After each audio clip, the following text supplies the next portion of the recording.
Thanks for tuning in to the Beat Sessions. I am your host, Mitchell Weary. We are talking Smashing Pumpkins. Billy Corgan and crew just released a new double LP called Seer, so I will be giving you my thoughts on that effort. We'll also be celebrating Melancholy and the Infinite Sadness, the Smashing Pumpkins classic first double LP that was released in 1995. Always been one of my favorite records. It made me a Pumpkins fan. This is the first album review that we are doing for the show, so in celebration of that, we're going to take a little sip of Celebration Ale. One of my favorites. Always look forward to wintertime and that coming out. And Sierra Nevada is not paying me, so I promise it's not shameless self-promotion.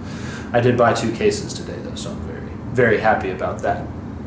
But we'll start with Melancholy and the Infinite Sadness, released on October 26, 1995. This is the fabulous LP version of the record, and if you're a fan, you really should own this. It is a little on the pricey side, but the album artwork is absolutely phenomenal in the 12-inch format, and there's this cool little booklet as well that contains some writings from Billy Corgan about each one of the songs, so it's kind of cool to get his insight on the album and some stuff that you otherwise probably wouldn't read anywhere else. My favorite thing about the record, I remember being 11 years old when it came out in a hotel room with my father.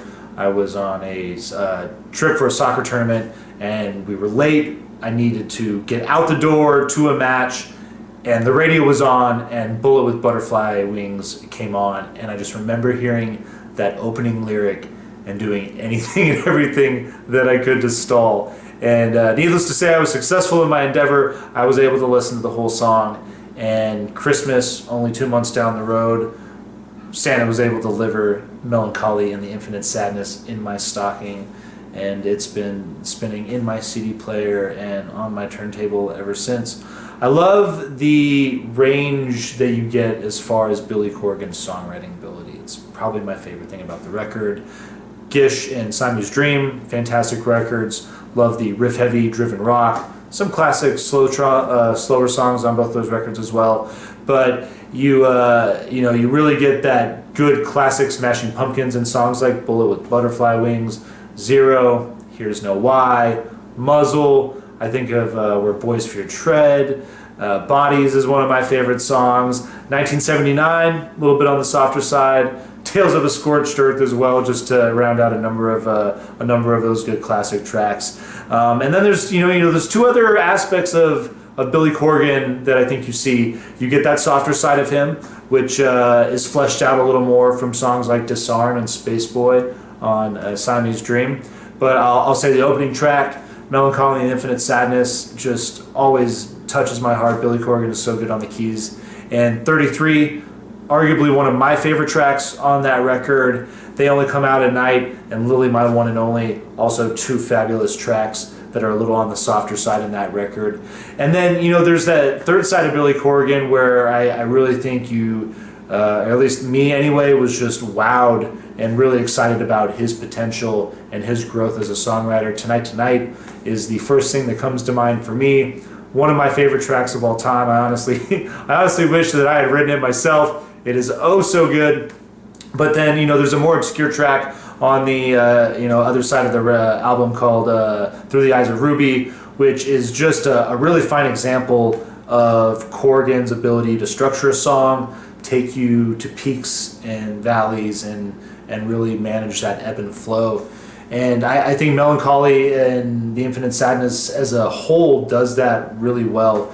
You just get this full-on emotional experience that takes a high energy and takes you down lower with some of those slower songs, and it's just phenomenal. I really am disappointed to say that the new double LP Seer fails to do any of this, and I really do appreciate where Billy Corgan's head was at with this record. I'm really excited that the majority of the old lineup is back in place. James Iha, I think, is a very talented musician. I love the work that he's done with Whiskey Town and with A Perfect Circle. And obviously having Jimmy Chamberlin on the drums is great. Jeff Schroeder, the stuff that he did with Billy Corgan and Zwan, and some of the Smashing Pumpkins stuff that has come out within the last 10 years that he's been involved with has been all, pretty strong material. But this album just feels incomplete. All of these songs feel like demos. And what's even more disappointing is I'm a huge fan of 80s music.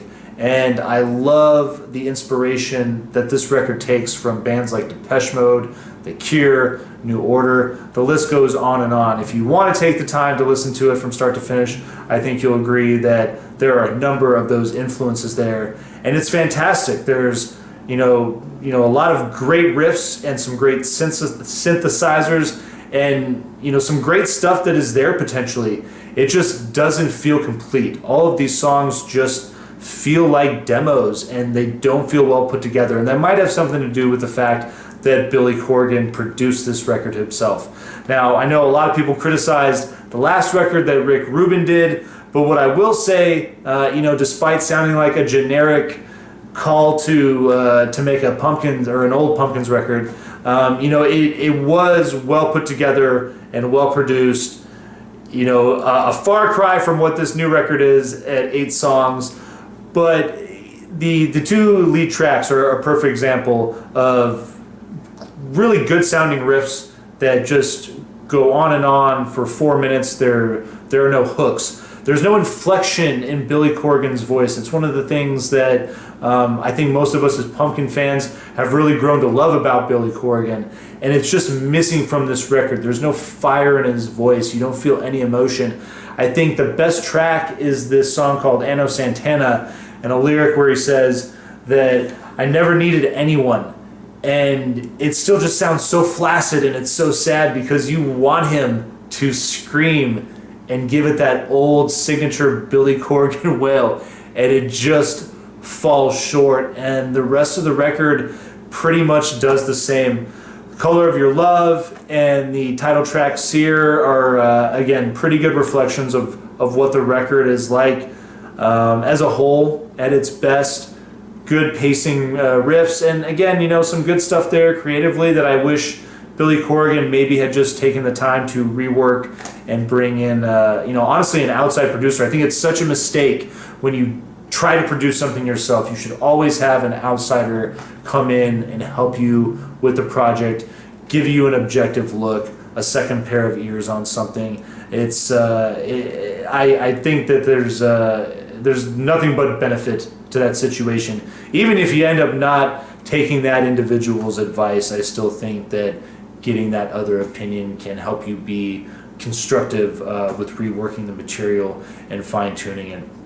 So sadly, I'm going to have to say we're going to start a tradition here at the Beat Sessions. We're going to do Vinyl Please or Vinyl Pass, whether or not that you should include the Smashing Pumpkins' new album Sear in your vinyl collection. And sadly, I'm going to have to give this a vinyl pass. What you should do is just, take that money and save up a little bit of extra money and get this really nice edition of Melancholy and the Infinite Sadness. I'm probably going to have to buy a new one. This one's ruined because the cherub is crying because Sear is that bad. Take her word for it. Take her tears for it. This is the Beat Sessions. I will see you next time. I'm out.